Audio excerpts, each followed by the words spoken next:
dia 8 de fevereiro de 1976. Olhando para as condições objetivas em sua volta, não terem receio de decretarem a resistência generalizada contra um exército colosso que trazia tudo. Tanques,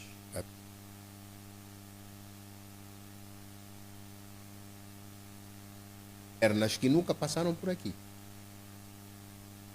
BM-21 e outro armamento. E alinhado a isso tudo, uma propaganda intensa desenvolvida pela rádio de Angola, naquela altura. Aqueles compatriotas onde estão escritos Jonas Malheiros,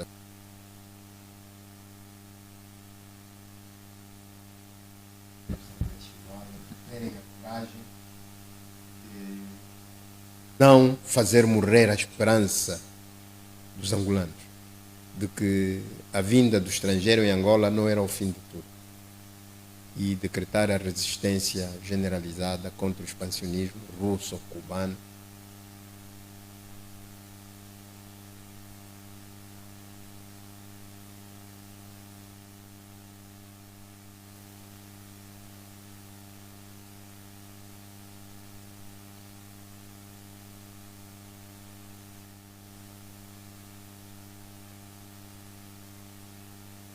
Dava de muito esforço para se quilatar a dimensão do papel que este contexto exigia.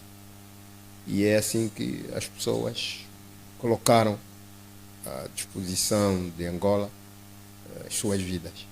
E resistiram.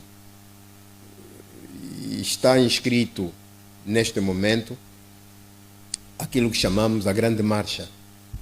A Grande Marcha que começa no Gao Coutinho e termina nas áreas do Kwanza, com o manifesto do Kwanza que está escrito e que faz parte do livro do Dr. Savimba, Resistência em Busca de uma Nova Nação, onde inicia a fase de reorganização das Forças Armadas para este momento.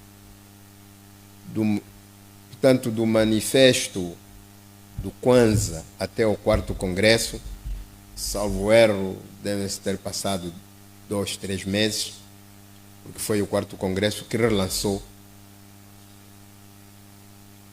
a estratégia de aproximação aos sul-africanos e a estratégia de formação das Forças Armadas de Libertação de Angola, que finalmente fizeram frente aos russos e aos cubanos, que não passaram das fronteiras de Angola para o sul.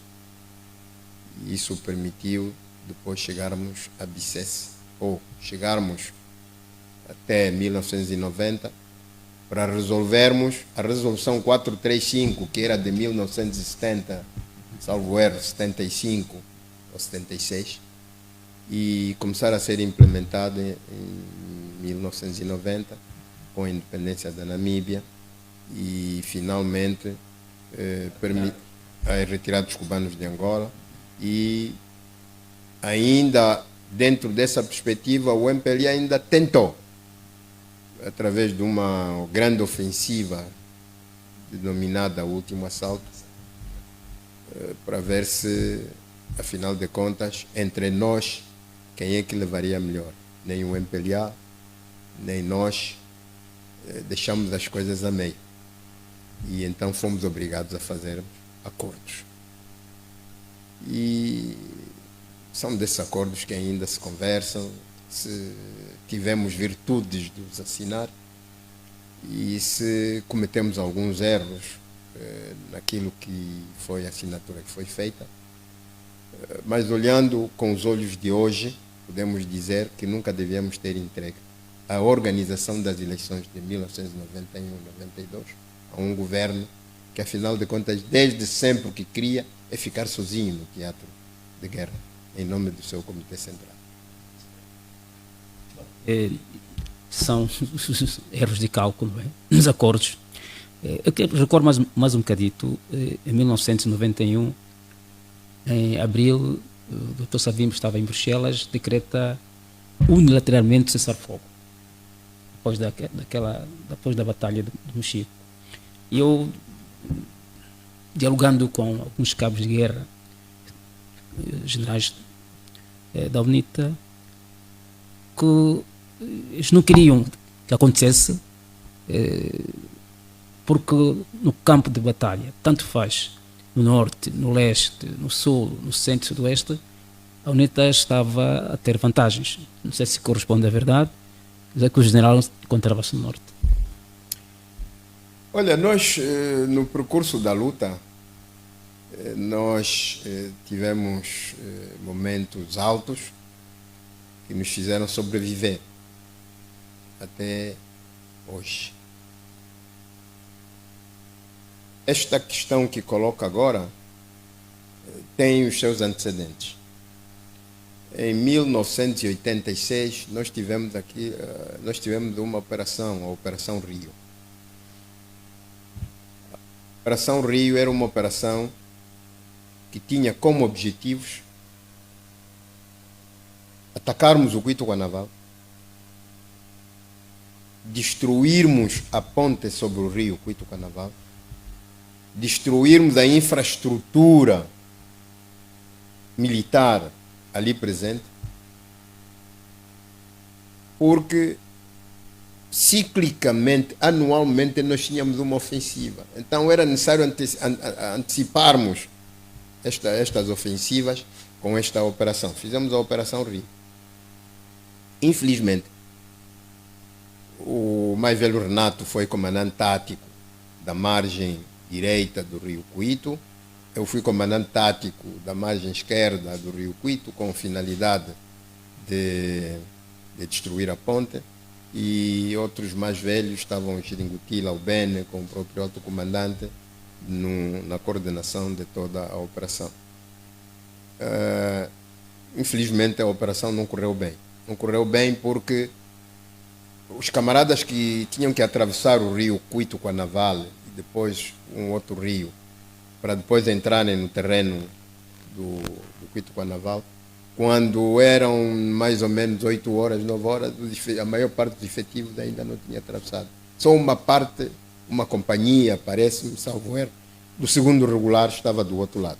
E isso fez fracassar a operação. Apenas foram feitos bombardeamentos e naquela altura tínhamos utilizado também a artilharia sul-africana, com os canhões 105, etc, etc.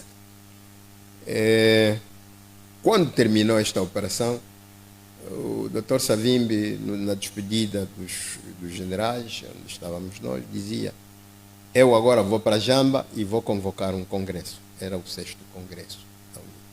E vocês, generais, nenhum de vocês vai para este congresso, para não estragarem a minha estratégia.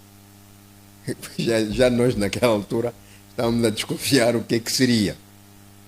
Era o prelúdio das negociações. Porque, para quem olhou para a Operação Rio, havia mensagens claras. Levar a mensagem ao MPLA que esta guerra não seria ganha militarmente, mas também levar para o interior da UNITA, junto dos generais, que também esta guerra não seria ganha militarmente. Era necessário fazer esse acordo. Mas nós que olhamos para o MPLA, nós nunca acreditamos no MPLA. Nós perdemos, infelizmente, esta guerra perdeu um grande homem, Dr. Savimbi. Dr. Savimbi dava sempre o benefício da dúvida.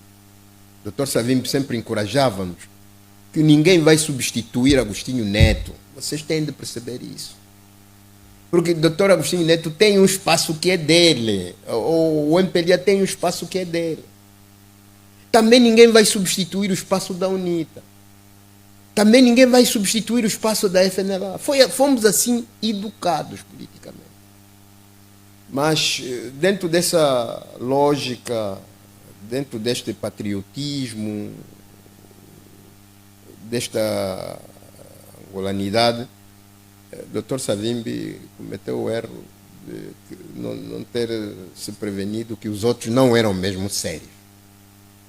Não são mesmo sérios e continuam a não ser sérios até hoje. Infelizmente. Depois do Dr. Savimbi morrer. É assim que quando chega a altura no fim do conflito, em 91, depois do último assalto, aquele ataque ao Luena, que também foi um teste, era necessário fazer-se mesmo acordos. E muitos de nós, infelizmente, achávamos que era ainda um bocadinho cedo.